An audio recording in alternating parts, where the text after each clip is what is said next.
All right, guys, so we have bodybuilder Kevin Hejnas with us today. What's up, dude?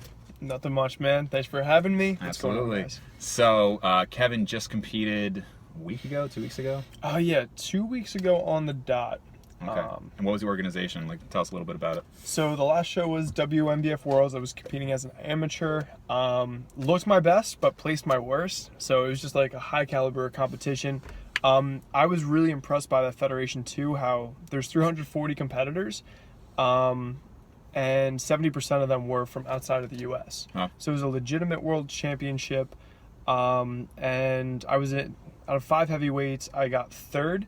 And the people coming across the world, they're coming in dialed in. They're not just doing their first bodybuilding show and flying over to the U.S. That was my last show. Looked awesome. Prepped with Cliff. My season was 4 shows over the course of like 6 weeks, and that was the last one. Really happy with how it went. Overall, the first 3 shows got second place. Every time losing to the pro card winner, so I'm not a pro. But overall, it was a really good experience and a fun way to challenge myself. And for me, it was a good way to challenge myself, which I wanted to reflect to my clients. That's awesome. Yeah, so that was Cliff Wilson, right? Mm-hmm. That you worked with, and you saw like some 3DMJ guys, right? Yeah. Probably some of their clients there as well. So, I mean, definitely like a legitimate organization and all that. And so you coach people yourself, Mm-hmm. right? We'll obviously have your Instagram and everything there. So you check out his page. He's got a lot of cool stuff on there. How long have you been doing this, and how long before you decided to compete? So I've been lifting for about like 10 years. At first, it was lifting for sport. I threw for track, did basketball and football back in high school.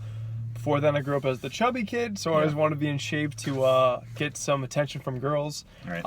Now I get more attention from guys. Right. So that was kind of like how it all started. And eventually, once I got to college, because I wasn't good enough to do D1 sports, I wanted to walk onto like the track, the throwing team. I did a semester of crew, but mainly eventually like lifting became my sport. Right. I would see people in the gym, and they would say, "Hey man, do you compete?" And I didn't know what that meant at the time. Right. This was me like 6-7 years ago. I just usually like to stay really lean because it was kind of in contrast of how I grew up, being overweight. That was in contrast, so I like to be like pretty lean, because like growing up I was like pretty overweight and just lacked that self-confidence a lot. So I would see people in the gym, they're like, "Hey man, do you compete?" And I didn't know what that meant, but once I learned like men's physique, they were talking about, do you do like bodybuilding or anything like that? I got that itch to compete.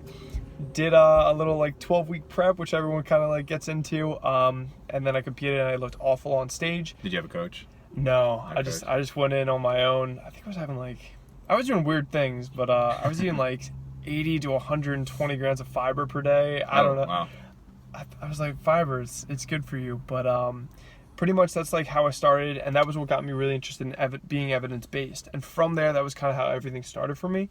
I wanted to look better just because I knew like we got a lot of potential, and I want to look like these other guys on stage, which are doing it well, and doing it right. So after that, I looked into the science of things, competed again, and eventually I just tried to master myself. And once I felt confident in like being able to coach myself and get results, took on like 6 to 8 free clients that were my friends. Once I had the confidence that I could get them results and that they were benefiting from what I was doing, that's when I started taking paid clients. And that's kind of how I grew my business, starting low ticket and then eventually seeing what personal trainers charge and seeing the kind of caliber of results you can get your clients as an online coach. If you provide the correct amount of support and, of course, an easy to follow plan, that's how I was able to grow over the years in terms of business. And also have the evidence-based background and coaching myself, grew a little bit physically over the last 10 years too. Yeah, sure. And also for you, obviously, if there's anything you want me to cut out, just let me know. Yeah. So that kind of goes with something that I've seen more and more. We have, because you're 25, you said, right? Yeah. So we have more younger competitors. I mean, there are some of these guys who are like 22, 23 who are just killing it. You know, it's just crazy. And part of that is genetics, and part of that is getting this evidence-based stuff out there sooner to like a younger population. Mm-hmm. I forget the guy's name. There's some like 19, 20-year-old that works with 3DMJ who's just like, I think I've his seen name. him. Maybe I'll find him, post it in here. But The guy who won teens at 17 years old, he just wiped the floor at Worlds. there were only 3 guys, and like the one team, 17, looked incredible. Yeah. We were like, he's probably gonna win like his overall like category and weight class. I think he got like second out of like 15. Yeah. And the dude was 17 years old, and this is of course a drug tested place too. Right. And then the overall winner won the heavyweights. Kendall, shout out to you. I think he's like 22, 23. He ended up winning the overall show. So again, 340 competitors. I don't know how many bodybuilders it was, but he won the professional category at the age of like 23. Yeah, no, it is wild, man. You get some of these freaks out there, and it's cool to see, though, you know. And they can, like you said, you're 10 years in, but now you do have the confidence to, because some people will say like they want, like even back in like 2011, when like 3DMJ kind of really got popular.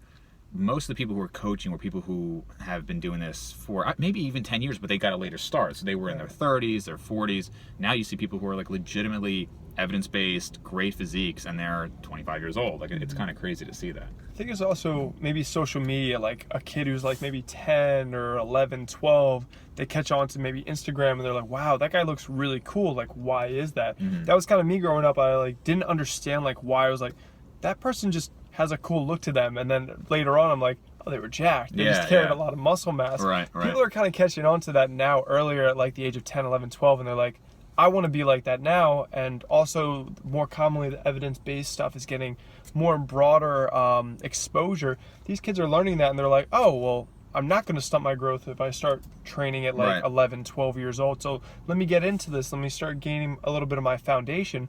These kids, 10 years later, they're only 22, and they're our experience level. Yeah, it is wild. So, you know, I'm probably going to put up some of your pictures throughout this, just kind of like placed in there. Not my back. I do not have lats or traps. That's the only one. Just our back shot is what I'm putting up there. But, you know, you have pretty crazy legs. Your arms are pretty crazy. So you mentioned you've been doing like a higher volume, higher frequency routine recently. You felt like that's gotten you the best results. So what were you doing before, and what kind of results did you see going into this? So throughout high school, I got decent results. I did like a push-pull legs. I've always kind of been one of those guys who did not like off days.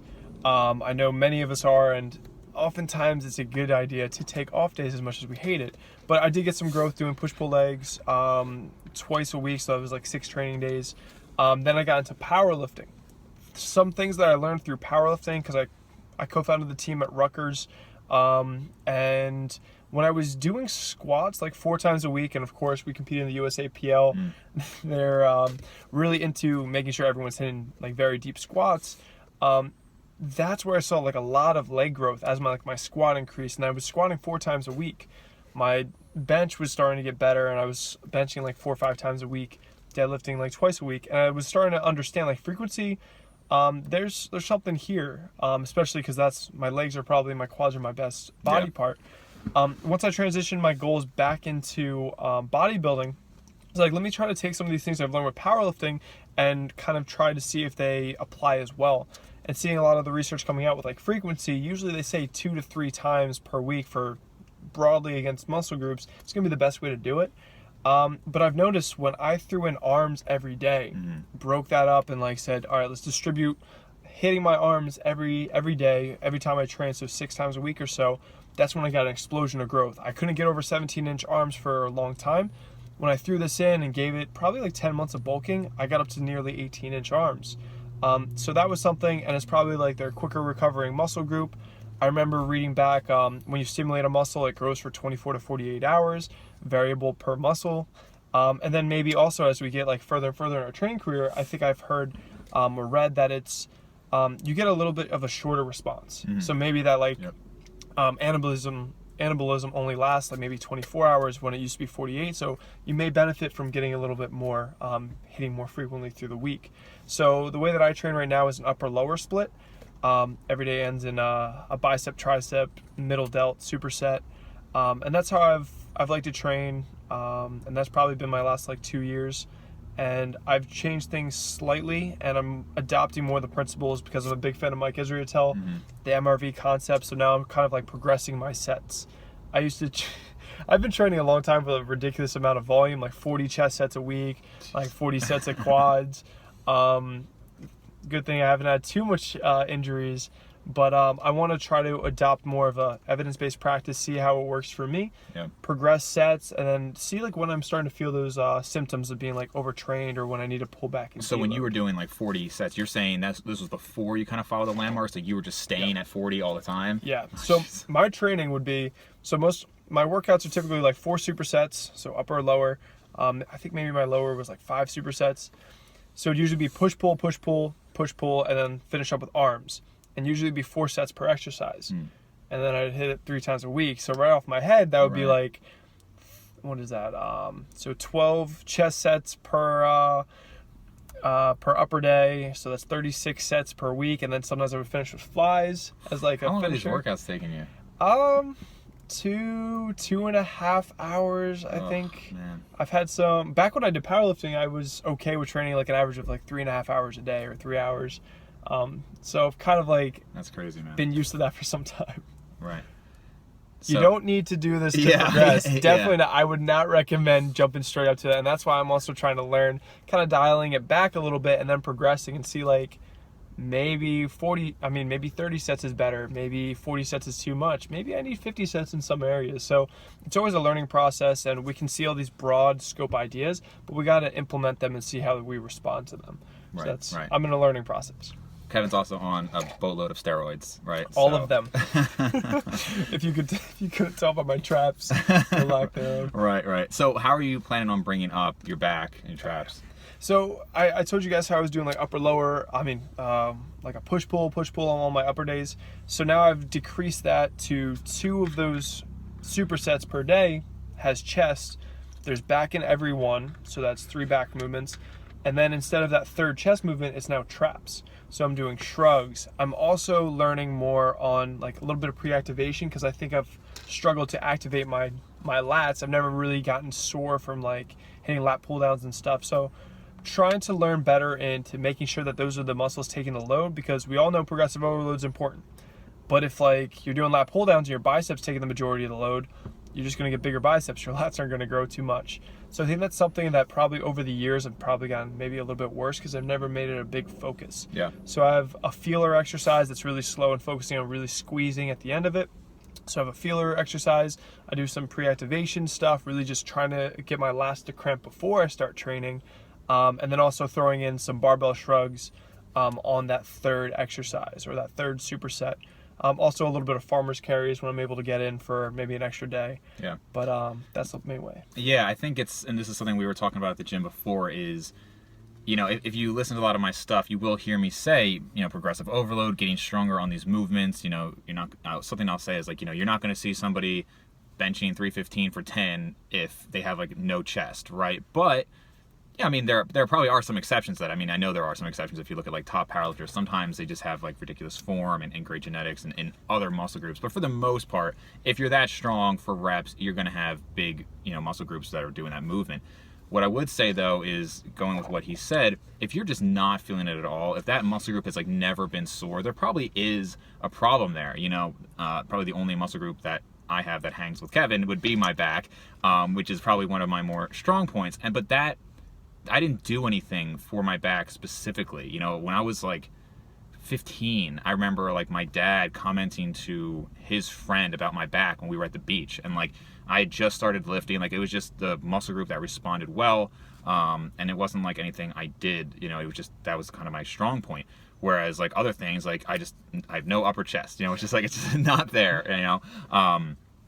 So I probably used my back in movements maybe like more than somebody else would, like maybe more than Kevin would. So I never had to do that. But maybe for like my chest or something, it's like I need to work on actually, you know, like when I bench, I probably am pretty tricep and shoulder dominant, you know. So if I just did barbell bench press all the time, my chest is going to grow, but it might not grow optimally compared to maybe like a really focused incline dumbbell, or maybe I could even do like flies beforehand to try to like really feel it. I think Mike Israel talks about that a little bit. You know, he is a little bit more into like, you know, making sure you're feeling that muscle getting sore. He focuses on soreness a little bit more than maybe like an Eric Helms. But I think you should be able to get that muscle sore. If even if you just want to like to test it out, say one day I'm going to do really high volume.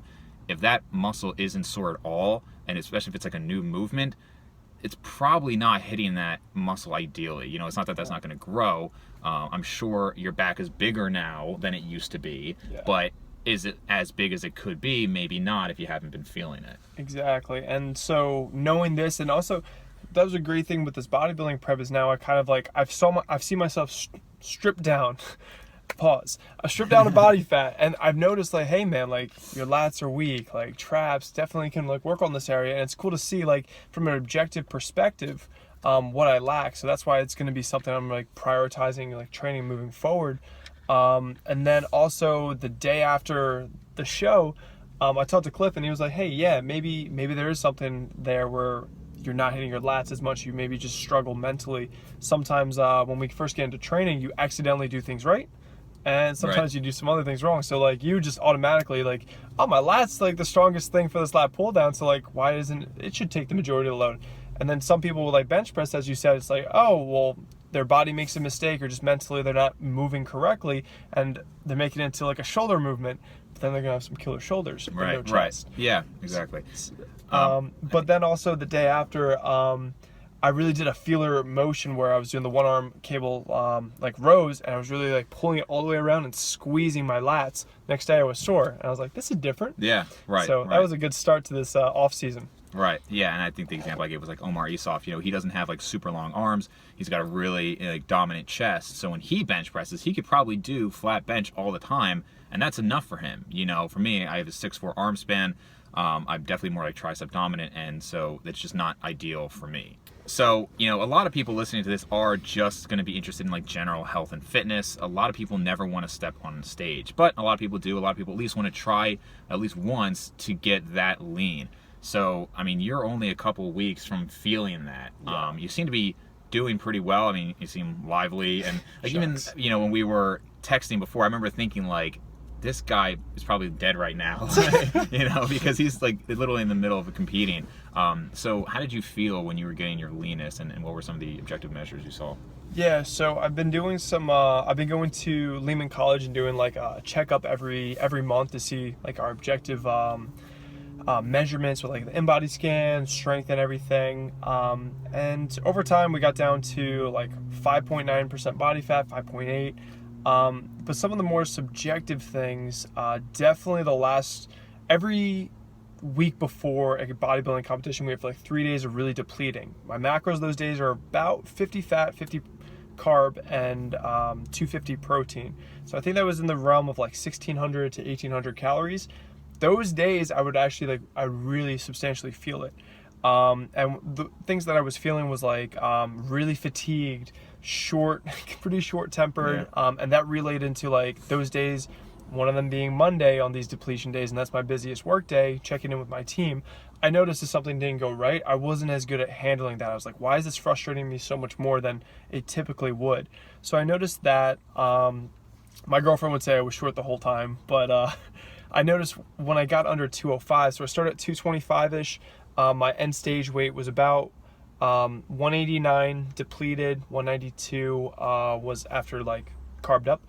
So about over 30 pounds was lost throughout the process. But I noticed when I got under 205, fatigue set in. And I was like, okay, my normal like energy levels are not as high. Yeah. Felt pretty tired. It wasn't like complete zombie mode, but I think like those 3 days I was zombied out. And the nutrition part didn't really affect me as much, as long as you stay busy. Make sure that your life is more someone made a good quote. I think it was like, make your life more entertaining or more just get you going than your next meal. And that was something that helped me a lot. It's like, hey man, be busy, go to the mall, like spend time with your girlfriend, play Borderlands 3. Try to keep your mind off how hungry you are.